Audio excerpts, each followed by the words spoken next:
ప్రజాభవన్ కు జ్యోతిరావు పూలే భవన్ పేరుతో board 317 GO land కబ్జాలపై ఎక్కువగా ఫిర్యాదులు. నకిలీ పాస్పోర్టుల కేసులో 12 మంది అరెస్ట్, నిందితులకు సహకరించిన 2 పోలీసులు.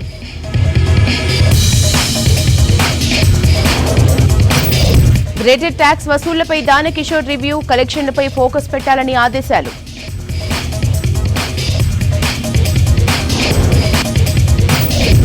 గ్రేటర్లో నకిలీ మందుల కలకలం, ఫేక్ మెడిసిన్లు అమ్మితే కఠిన చర్యలన్న డీసీఏ.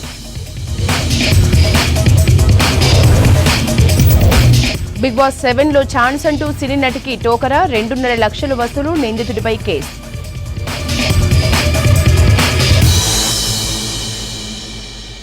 హమరా హైదరాబాద్ డీటెయిల్స్ చూద్దాం. నకిలీ పత్రాలతో పాస్పోర్ట్ జారీ కేసులో ఇన్వెస్టిగేషన్ స్పీడప్ చేసింది సిఐడి.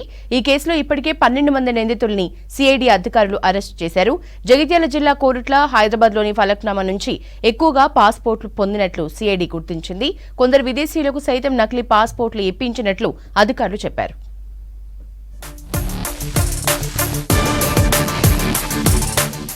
ఫేక్ డాక్యుమెంట్స్ తో నకిలీ పాస్పోర్ట్లు జారీ చేస్తున్న కేసులో విచారణను వేగవంతం చేశారు సిఐడి పోలీసులు. ఈ కేసులో నాంపల్లికి చెందిన అబ్బాస్ సత్తార్ ను ప్రధాన సూత్రధారిగా తేల్చారు. అతనితో పాటు 9 మంది గల్ఫ్ ఏజెంట్లు, వారికి సహకరించిన 2 స్పెషల్ బ్రాంచ్ పోలీసులను సిఐడి పోలీసులు అరెస్టు చేశారు. 2011 నుంచి సత్తార్ నకిలీ పత్రాల దందా చేస్తున్నాడని 2016లో టాస్క్ ఫోర్స్ పోలీసులు అతన్ని అరెస్టు చేసినట్లు గుర్తించారు. జైలుకు వెళ్లి వచ్చిన తర్వాత కూడా నకిలీ బర్త్ సర్టిఫికెట్లు, స్టడీ సర్టిఫికెట్లు, ఎస్ఎస్సీ సర్టిఫికెట్స్ తయారు చేసి అమ్ముతున్నట్లు పోలీసులు తేల్చారు.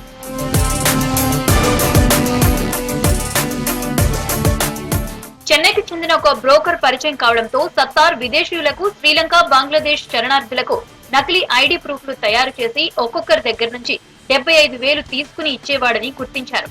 నకిలీ ఐడి ప్రూఫ్లు తయారు చేసిన తర్వాత పాస్పోర్ట్ స్లాట్లు సత్తార్ బుక్ చేసేవాడని తేల్చారు. సత్తార్ తయారు చేసిన నకిలీ సర్టిఫికెట్స్ తో చెన్నైకి చెందిన బ్రోకర్ చాంద్ ఖాన్ వీరందరినీ పాస్పోర్ట్ ఆఫీస్ కి తీసుకువెళ్లి అక్కడ మేనేజ్ చేసి పాస్పోర్ట్లు ఇప్పించేవాడని గుర్తించారు. చాంద్ ఖాన్ ని సైతం 2022లో నకిలీ సర్టిఫికెట్ల కేసులో మేడిపల్లి పోలీసులు అరెస్టు చేశారు.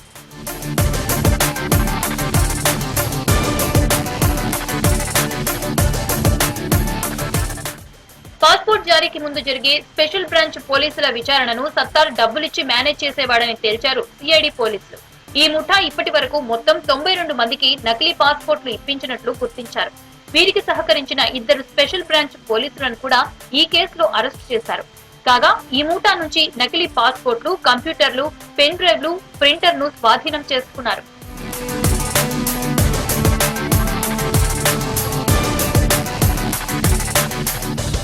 పాస్పోర్ట్ జారీకి అవసరమయ్యే బర్త్ సర్టిఫికెట్స్ ని నిందితుడు సత్తార్ నీలోఫర్ హాస్పిటల్ సిబ్బందితో కుమ్మక్కయి క్రియేట్ చేసినట్లు సిఐడి అధికారులు గుర్తించారు. త్వరలో నీలోఫర్ సిబ్బందితో పాటు పాస్పోర్ట్ ఆఫీస్ అధికారులను కూడా విచారిస్తామని సిఐడి అధికారులు తెలిపారు. పాస్పోర్ట్ ఇప్పించిన వారికి థాయిలాండ్, మలేషియా, స్పెయిన్, గల్ఫ్ దేశాలకు వీసాలు కూడా ఇప్పించి పంపించినట్లు సిఐడి అధికారులు గుర్తించారు. పాస్పోర్ట్ నుంచి వీసా వరకు ఒక ప్యాకేజ్ లాగా మాట్లాడుకుని వారిని దేశం దాటించారని అనుమానిస్తున్నారు.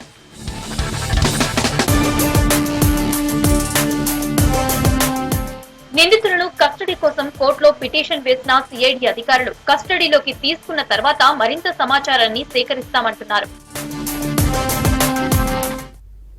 భారత స్వాతంత్ర్య పోరాటంలో సుభాష్ చంద్రబోస్ పాత్ర అత్యంత కీలకమన్నారు హర్యానా గవర్నర్ బండారు దత్తాత్రేయ. నేతాజీ జయంతి సందర్భంగా సికింద్రాబాద్ లో ఏర్పాటు చేసిన విగ్రహానికి పూలమాల వేసి నివాళులర్పించారు. సుభాష్ చంద్రబోస్ తన జీవితాన్ని భారతావని కోసమే త్యాగం చేశారని కీర్తించారు బండారు దత్తాత్రేయ. ఈ కార్యక్రమంలో సికింద్రాబాద్ బీజేపీ నాయకులు పాల్గొన్నారు.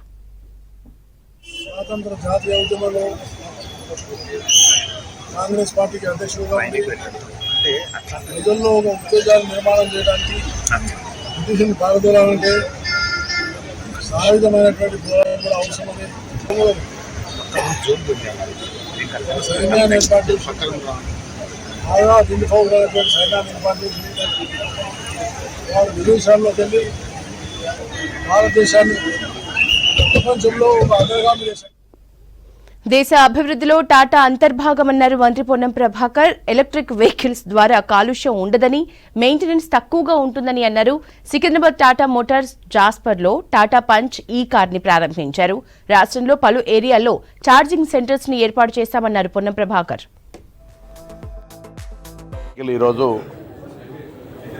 సంజయరావు గారు, రామకృష్ణ గారు, గోపి గారు, మిగతా సిబ్బంది అందరూ టాటా సంస్థ తరఫున మనం నూతనంగా లాంచ్ చేసుకున్నాం. ఈ ఎలక్ట్రికల్ వెహికల్స్ ద్వారా పొల్యూషన్ కావచ్చు, లేకపోతే మెయింటెనెన్స్కి సంబంధించి ఉదాహరణకు 100 రూపాయల పెట్రోల్ అయితే 10 రూపాయల మెయింటెనెన్స్ లోపల ప్రయాణం చేసేటువంటి విధంగా, మళ్ళీ దానికి సంబంధించిన మెయింటెనెన్స్ లేకుండా ఉండేటువంటి యొక్క పొల్యూషన్ ఫ్రీ వెహికల్స్ను తప్పకుండా ప్రభుత్వం ప్రోత్సాహపరుస్తుంది. దీనికి సంబంధించిన చిన్న చిన్న రిజిస్ట్రేషన్ పరమైన అంశాలు ఉన్నాయి. వాటన్నిటిని తీసుకొని ముందుకు పోయి తెలంగాణ రాష్ట్రంలో కూడా ముఖ్యంగా హైదరాబాద్ పొల్యూషన్కు సంబంధించి మన నగరాన్ని కాపాడుకోవడానికి అధికంగా ఎలక్ట్రికల్ వెహికల్స్ వాడే విధంగా ప్రభుత్వం కూడా ప్రోత్సాహపరిచే చర్యలు తీసుకుంటుంది. అందులో టాటా సంస్థ దేశ నిర్మాణంలో మన స్వతంత్రం వచ్చిన తర్వాత ఈ దేశ నిర్మాణంలో ప్రముఖ పాత్ర పోషించాలి. టాటా బిర్లాలంటే ఎప్పుడు ఈ దేశం వ్యాపార దృక్పథంతో కాకుండా ప్రజల అవసరాలకు అనుగుణంగా అన్ని రకాల అంశాలను తయారు చేసింది. ఇవాళ ఇప్పుడు ఈ దేశ నిర్మాణానికి సంబంధించి కాలుష్య రహితంగా ఉండాలని ఈ వాహనాలు తయారు చేస్తూ ఉన్నారు. భవిష్యత్తులో విద్యుత్ వాహనాలకు సంబంధించి ఏ ప్రయాణం చేసినా ఎక్కడికి వెళ్ళినా ఛార్జింగ్ సమస్య లేకుండా ఉండే విధంగా కూడా చర్యలు తీసుకోవడం జరుగుతుంది. దానికి సంబంధించినటువంటి ఇన్ఫ్రాస్ట్రక్చర్ డెవలప్మెంట్ కూడా ఒక స్ట్రాటజీ, ఒక ప్లానింగ్ ఉంది. తప్పకుండా as a transport minister of Telangana electrical vehicles వాడకాన్ని ప్రోత్సాహపరిచే విధంగా తెలంగాణ రాష్ట్ర ప్రభుత్వం తరఫున సానుకూలంగా వ్యవహారం చేస్తాం. రాష్ట్ర వ్యాప్తంగా రోడ్డు భద్రతా మాసాన్ని నిర్వహించాలని డీజీపీ రవిగుప్తా ఎస్పీలకు, కమిషనర్లకు సూచించారు. హైదరాబాద్లోని డీజీపీ కార్యాలయంలో రోడ్డు భద్రత, రైల్వేల విభాగం ఆధ్వర్యంలో జిల్లాల ఎస్పీలతో, కమిషనర్లతో డీజీపీ వీడియో కాన్ఫరెన్స్ నిర్వహించారు. రోడ్డు ప్రమాదాల్లో ప్రాణాల్ని కాపాడే వారికి గుడ్ సమారిటన్ పేరిట సన్మానం చేయాలన్నారు. రోడ్డు భద్రతను ఈ నెలకే పరిమితం చేయకుండా దీర్ఘకాలంలోనూ అనుసరించాలని పోలీసు అధికారులకు డీజీపీ స్పష్టం చేశారు.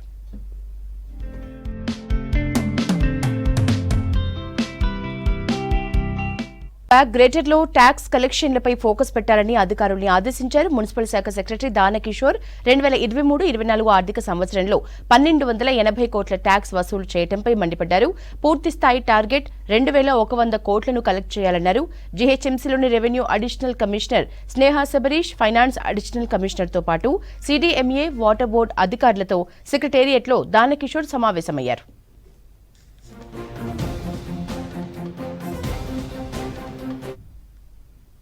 సిటీలో వరుసగా ఫేక్ మెడిసిన్ కేసుల్ని నమోదు చేస్తోంది డ్రగ్ కంట్రోల్ విభాగం. మెడికల్ షాపులతో పాటు హాస్పిటల్స్ పై అధికారులు ఆరా తీస్తున్నారు. తినే తిండి నుంచి వ్యాధి నయం కోసం వాడే మందుల్ని సైతం ఫేక్ అని తేలటంతో జనాల్లో ఆందోళన వ్యక్తమవుతోంది. ఇప్పటికే ఆయా న్యాయస్థానాలు నకిలీని ప్రోత్సహిస్తే కఠిన చర్యలు తీసుకోవాలనే ఆదేశాలు ఉన్నా కల్తీకి మాత్రం చెక్ పడటం లేదు.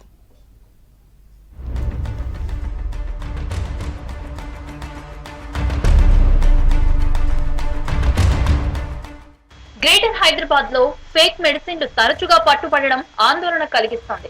డబ్బులు పెట్టి కొని మరీ అనారోగ్యం బారిన పడుతున్నామా అంటూ భయాందోళనకు గురవుతున్నారు పబ్లిక్. 2 నెలలుగా స్టేట్ వైడ్ గా డ్రగ్ కంట్రోల్ అడ్మినిస్ట్రేటివ్ వింగ్ దాడులు చేస్తోంది. మెడికల్ షాపులు, గోడౌన్లు, ఆసుపత్రుల్లో పెద్ద మొత్తంలో నకిలీ మందులు స్వాధీనం చేసుకోవడంతో కలకలం రేపుతోంది. ఇటీవల జరిగిన దాడుల్లో 3 కంపెనీలను మూసేసి దాదాపు 6 కోట్ల రూపాయల విలువైన ఫేక్ మెడిసిన్స్ ని సీజ్ చేసినట్లు ప్రకటించారు డీసీఏ అధికారులు. మంచి పేరున్న కంపెనీల బ్రాండ్లను పోలి ఉండేలా కొన్ని ఫేక్ కంపెనీలు నకిలీ మందులను తయారు చేసి మార్కెట్ లో సరఫరా చేస్తున్నట్లు డీసీఏ గుర్తించింది. ఒరిజినల్ మెడిసిన్ లో ఉండే యాక్టివ్ ఇంగ్రీడియంట్ బాడీలో చేరిన తర్వాత వ్యాధిని తగ్గిస్తోంది.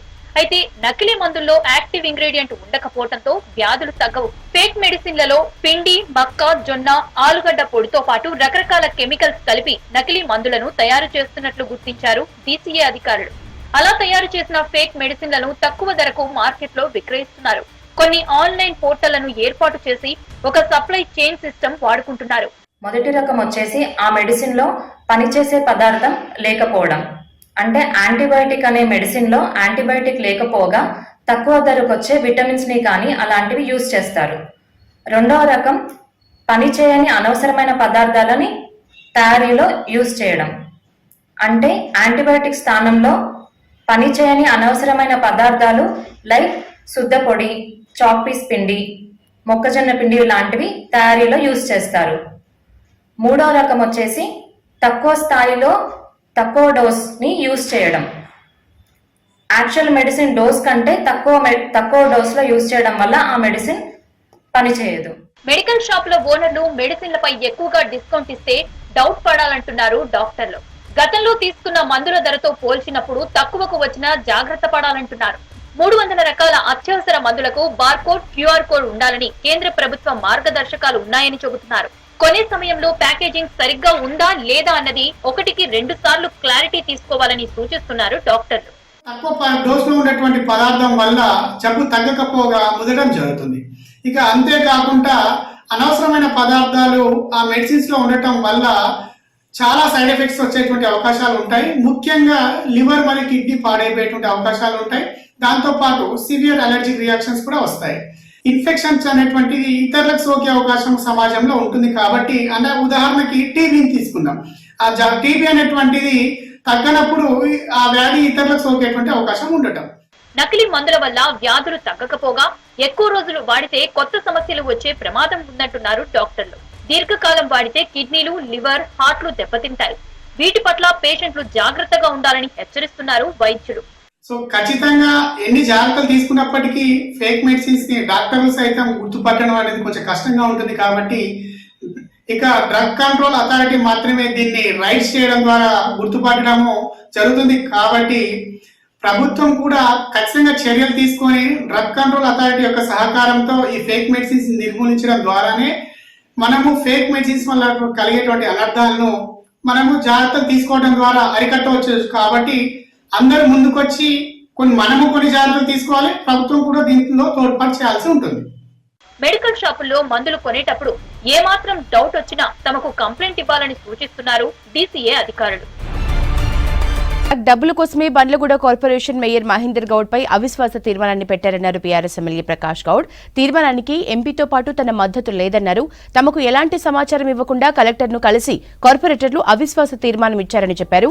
అడిగినన్ని డబ్బులు ఇవ్వకపోవటం వల్ల ఇలా చేస్తున్నారని మండిపడ్డారు. అవిశ్వాసానికి మద్దతిచ్చిన కార్పొరేటర్లపై పార్టీ క్రమశిక్షణ చర్యలు తీసుకుంటుందని హెచ్చరించారు.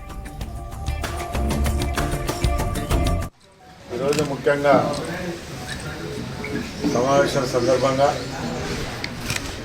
వెన్నెగూడెం కార్పొరేషన్లో ఒక 15 రోజుల మీరు అందరూ కూడా చూస్తున్నారు.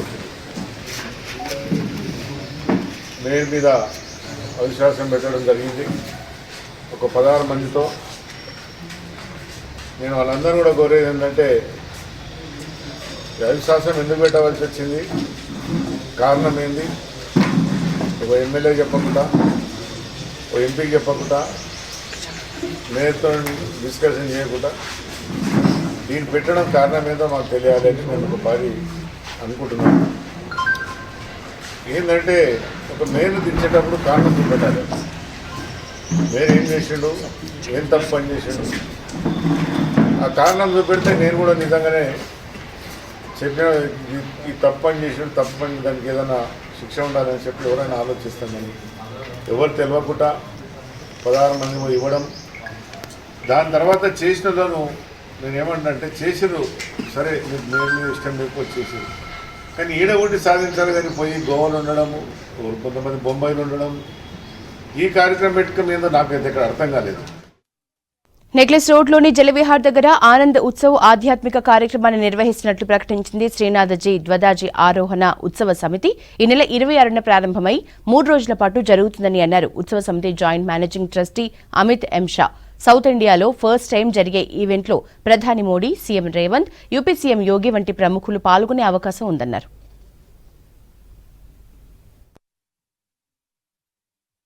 साउथ इंडिया में पहली बार श्रीनाथ जी ध्वजा जी आरोहण इतने भव्य रूप से होने जा रहा है। जैसे 22 जनवरी को प्रभु श्री राम अयोध्या पधारे, उसी तरह 26 जनवरी को सिन्हा जी हैदराबाद पधार रहे हैं। सभी वरिष्ठों को ध्वजा जी के बारे में पूर्ण जानकारी देने के लिए समिति ने यह पुस्तक की प्रिंट करवाया है।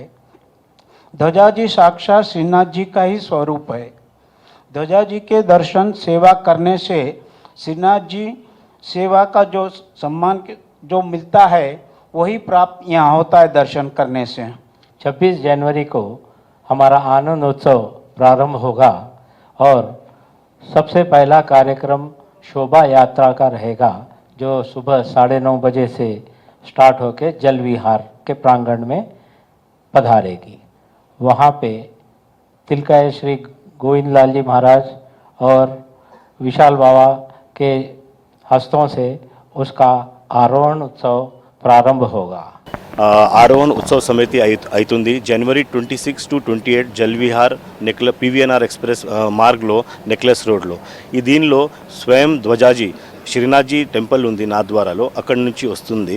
ఠాకూర్జీ వస్తుంది, ఇక్కడ లార్డ్ కృష్ణది ఛవి ఉంటాయి. అది మన జల్విహార్లో 3 దినం ఉంటాయి.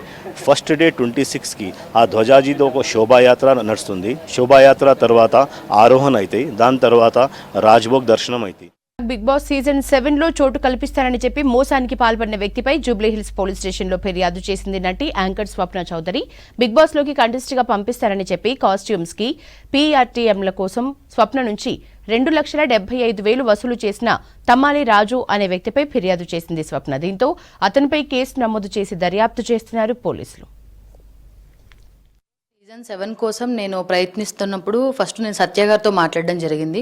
సో సత్య గారు నాకు 1 year నుంచి పరిచయం అండి. యాక్చువల్లీ నేను యాంకర్ అండ్ ఆర్టిస్ట్.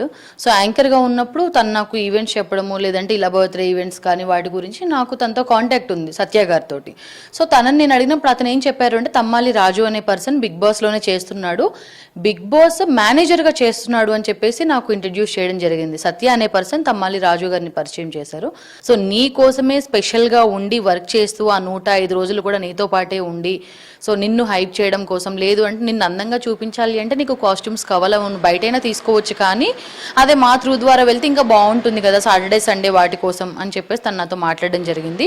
నువ్వు నాకేమీ అమౌంట్ ఇవ్వడం లేదమ్మా, నువ్వు నాకేమీ లంచం ఇవ్వడం లేదు, నువ్వు ఏదో బిగ్ బాస్ షో కోసం అమౌంట్ పే చేసి నువ్వు బ్యాక్ డోర్ నుంచి అయితే ఏం వెళ్ళట్లేదు, నీ కోసం నువ్వు ఖర్చు పెట్టుకుంటున్నావు, బట్ నేను నీకు హెల్ప్ఫుల్గా ఉంటున్నానని చెప్పేసి తను మాట్లాడడం జరిగింది. సో అందుకోసమని 5 లక్షల రూపాయలు నాకు అడిగాడు.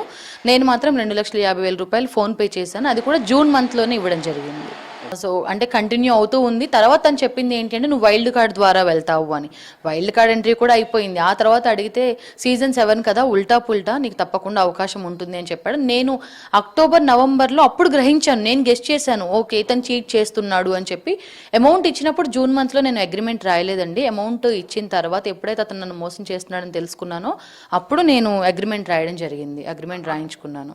నేను మోసపోయాను. 2,50,000 రూపాయలు చూసే వాళ్ళకి చాలా చిన్న విషయం అవ్వచ్చు, చిన్న అమౌంట్ అవ్వచ్చు, కానీ నేను ప్రోగ్రామ్స్ చేసి రూపాయి కూడా పెట్టుకొని బయట నుంచి కొంచెం అంటే అమౌంట్ సరిపోక ఇంట్రెస్ట్కి తీసుకుని వచ్చి, ఎందుకు అంత నేను బయట నుంచి తీసుకొని రావాల్సి వచ్చింది అంటే అంత బాగా ఫోర్స్ చేశాడు. అంటే టైం అయిపోతుంది, ఇంకా 1 వీకే టైం ఉంది, నీకు ఇంటర్వ్యూ ఉంటుంది, వాళ్ళు కాల్ చేస్తారు, నీకు బిగ్ బాస్ వాళ్ళు కాల్ చేస్తారు అని చెప్పి అమౌంట్ ఇచ్చేంత వరకు హడావిడి చేశాడు. ఆ తర్వాత నాకు ఫోటోషూట్ కూడా చేయించాడండి.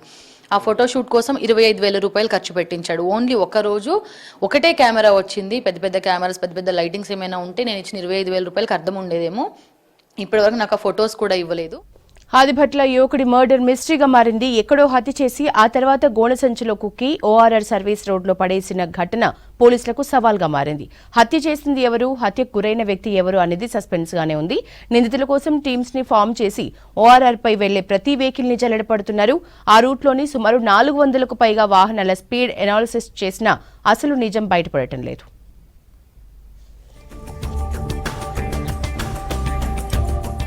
ఆదిభట్ల పిఎస్ లిమిట్స్ లోని బ్రాహ్మణపల్లి ఓఆర్ఆర్ మర్డర్ కేసు పోలీసులకు సవాల్గా మారుతోంది.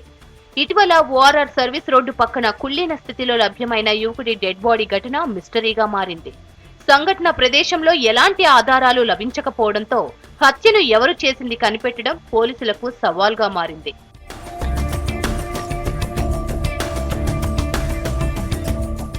వారం రోజుల కిందట Adibatla outer ring road service రోడ్డులో కుళ్ళిన స్థితిలో డెడ్ బాడీని రికవరీ చేసుకున్నారు రాచకొండ పోలీసులు. డాగ్ స్క్వాడ్, క్లూస్ టీమ్స్ పలు ఆధారాలు సేకరించి పంచనామా పూర్తి చేశారు.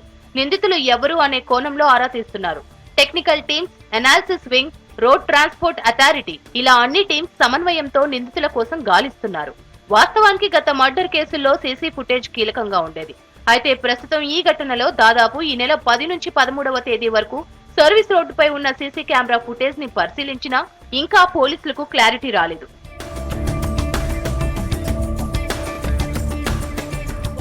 మర్డర్ కేసును సీరియస్ గా తీసుకున్న డీసీపీ శ్వేతారెడ్డి సాల్వ్ చేసేందుకు అన్ని ప్రయత్నాలు చేస్తున్నారు. ఓఆర్ఆర్ వైపుగా వెళ్లిన దాదాపు 400కు పైగా వాహనాల స్పీడ్ ను అనాలిసిస్ చేసి టోల్ గేట్స్ దగ్గర రిజిస్టర్ అయిన ఫాస్టాగ్ ఎంట్రీ, ఎగ్జిట్ వివరాలను కూడా సేకరించారు. ఇక రాష్ట్రంలో ఇటీవల మిస్సింగ్ అయిన కేసుల వివరాలను సేకరించిన పోలీసులు డెడ్ బాడీ డీటెయిల్స్ టాలీ అవ్వడం లేదని మల్లగుల్లాలు పడుతున్నారు.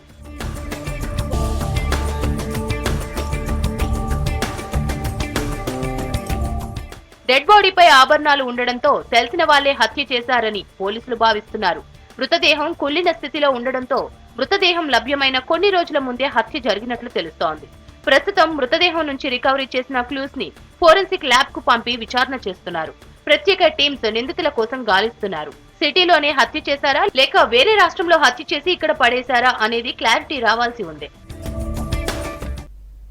రాష్ట్రంలో భిన్న వాతావరణ పరిస్థితులు కనిపిస్తున్నాయి. చలికాలంలో అత్యధికంగా ఉష్ణోగ్రతలు నమోదవుతున్నాయి. పైగా రాష్ట్రానికి వర్ష సూచన చేసింది వాతావరణ శాఖ. రాబోయే 2 రోజులు తెలంగాణ రాష్ట్రంలో తేలికపాటి నుంచి మోస్తరు వర్షాలు కురిసే అవకాశం ఉందని తెలిపింది.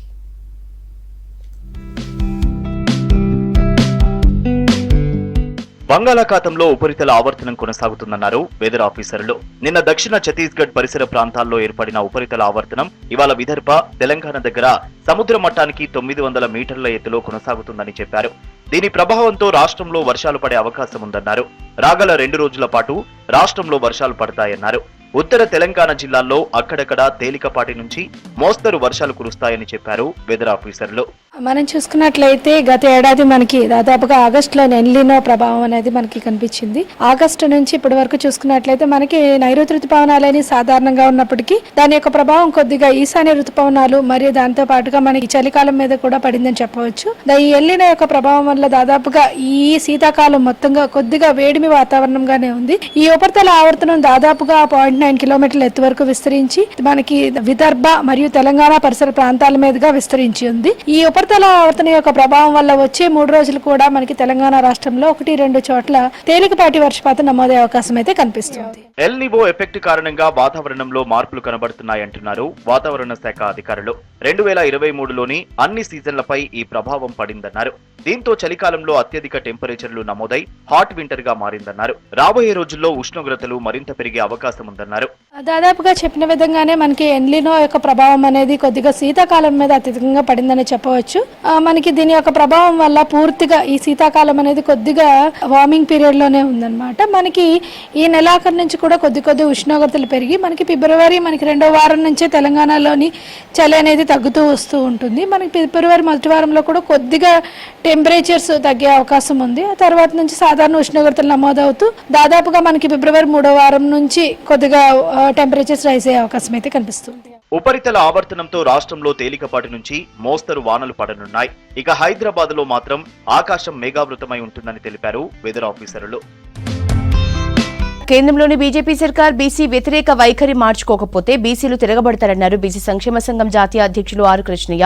వచ్చే పార్లమెంటు సమావేశాల్లో బీసీ బిల్లు ఆమోదించాలని డిమాండ్ చేశారు. లేని పక్షంలో ఆందోళనల్ని ఉధృతం చేస్తామని హెచ్చరించారు. బీసీ బిల్లు చట్టసభల్లో ప్రవేశపెట్టాలన్న డిమాండ్తో ఫిబ్రవరి 5-6 తేదీల్లో పార్లమెంట్ను ముట్టడిస్తామన్నారు. బీసీ నేతలు పార్టీలకు అతీతంగా ఉద్యమాన్ని నిర్మించాలని కాచిగూడలో నిర్వహించిన సమావేశంలో వ్యాఖ్యానించారు ఆర్ కృష్ణయ్య.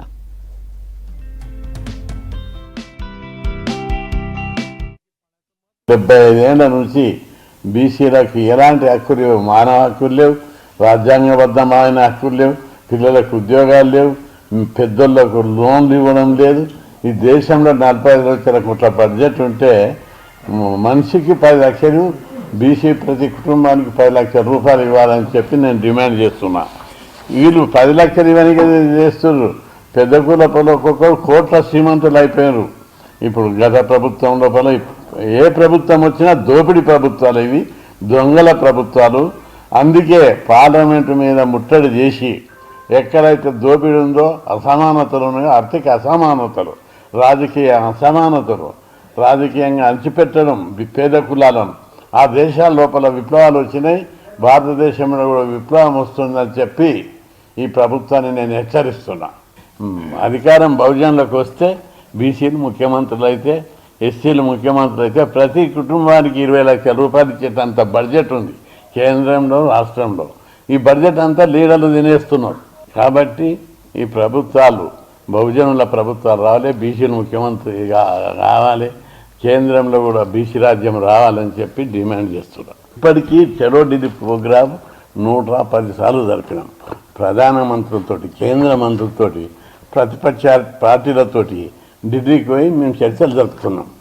మీరు కూడా ఇందులో పాల్గొవాలి, ప్రతిపక్ష పార్టీల మీద ఒత్తిడి చేయాలి.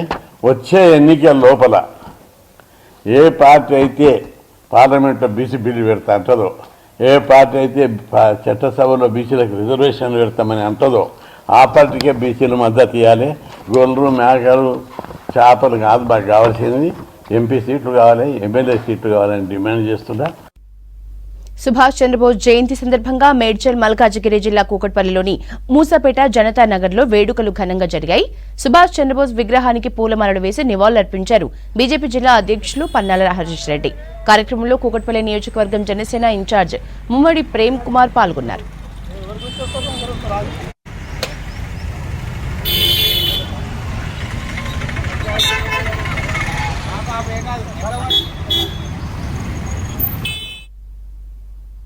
కూకట్పల్లి నియోజకవర్గంలో పెండింగ్ లో ఉన్న పనుల్ని పూర్తి చేయాలని జోనల్ కమిషనర్ అభిలాష్ అభినవ్ని కోరారు ఎమ్మెల్యే మాధవరం కృష్ణారావు. జోనల్ కార్యాలయంలో ఎమ్మెల్యే, కార్పొరేటర్లు కమిషనర్ ను కలిసి నియోజకవర్గంలో పెండింగ్ లో ఉన్న రిటర్నింగ్ వాల్స్, పార్కులు, గ్రేవ్ యార్డ్స్, రోడ్లకు సంబంధించిన పనులు పూర్తి చేయాలని కోరారు మాధవరం కృష్ణారావు.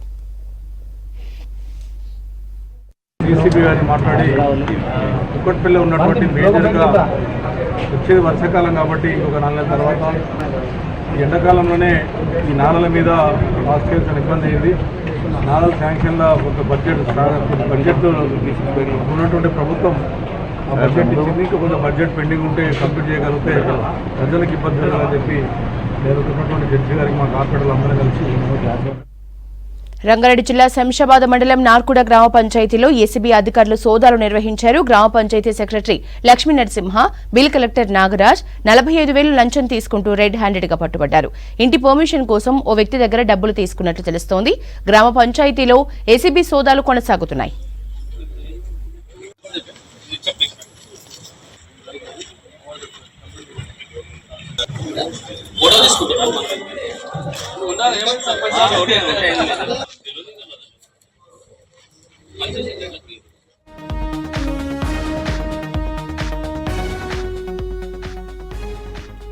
రంగారెడ్డి జిల్లా శంషాబాద్ మండలం నార్కుడ గ్రామ పంచాయతీలో ఏసీబీ అధికారులు సోదాలు నిర్వహించారు. గ్రామ panchayat secretary Lakshmi Narasimha, bill collector Nagaraju 45,000 లంచం తీసుకుంటూ రెడ్ హ్యాండెడ్ గా పట్టుబడ్డారు. ఇంటి పర్మిషన్ కోసం ఓ వ్యక్తి దగ్గర డబ్బులు తీసుకున్నట్లు తెలుస్తోంది. గ్రామ పంచాయతీలో ఏసీబీ సోదాలు కొనసాగుతున్నాయి.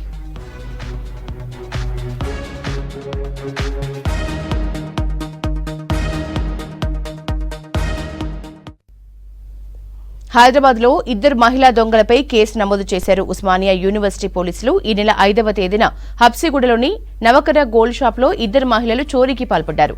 బంగారం కొంటామంటూ మాయ మాటలతో బురిడి కొట్టించి 20 గ్రాముల బంగారు కమ్మల్ని చోరీ చేశారు. వీటి విలువ సుమారు 1,50,000 ఉంటుందని షాప్ యజమాని రాజ్ కుమార్ తెలిపారు.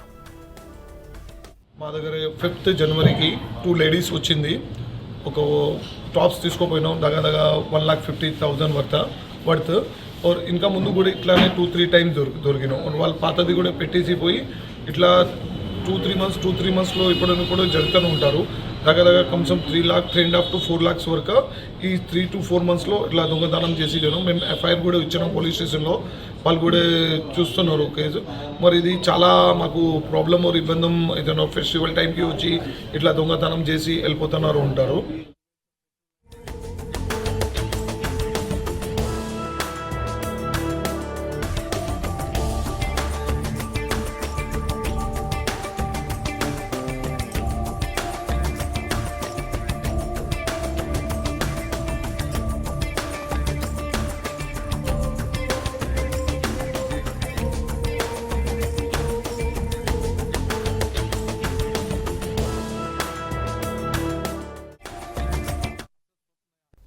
పూలే ప్రజాభవన్లో ప్రజావానికి క్యూ కట్టారు జనం. రాష్ట్రంలోని వివిధ ప్రాంతాల నుంచి పెద్ద సంఖ్యలో వచ్చారు. 317 జీవో ల్యాండ్ కబ్జాకు సంబంధించి ఎక్కువ మంది వినతులు ఇస్తున్నారు.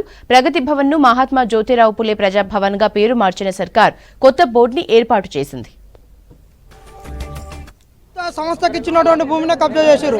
ప్రభుత్వ సంస్థ అంటే ఎస్సీ ఎస్టీ విద్యార్థులు చదువుకోవడానికి అంతటా SC study circle BC study సర్కిల్లను మేము నిర్వహణ చేస్తున్నామని చెప్పి పేపర్లు లీక్ అయినప్పుడు కేటీఆర్ అదే క్రమంలో గతంలో కిరణ్ కుమార్ రెడ్డి ఉన్నప్పుడు ఇదే దామోదర్ రెడ్డి గారు 1.8 ఎకర్స్ కేటాయించడం జరిగింది ఎస్సీ స్టడీ సర్కిల్ నిర్మించాలని. ఎందుకు ఇట్లా కబ్జాలకు గురవుతుందంటే మీరు ఊకొర్ర నాయన అని చెప్పేసి మమ్మల్ని కనసాయిగలతోటి వాళ్ళ నాయకులను అందరినీ మమ్మల్ని పంపించి కొట్టించడం జరిగింది.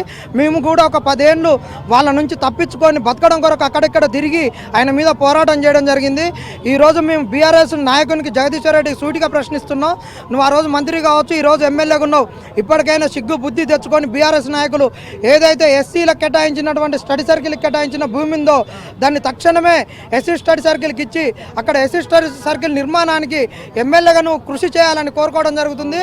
లేకుంటే మాత్రం మీరు సూర్యాపేటలో తిరగాలని హెచ్చరిక కూడా జారీ చేయడం జరుగుతుంది. బీబీ నగర్ గ్రామ పంచాయతీలో ఒక టీఆర్ఎస్ కోఆప్షన్ మెంబరు అంజనీల్ అంటే అతను నా ఈ జాగాను కబ్జా చేసి నా మీదకి చంపడానికి వచ్చి ఎమ్మెల్యే గారి సహకారంతో దాన్ని కబ్జా చేస్తున్నానికి ప్రయత్నిస్తున్నాడు.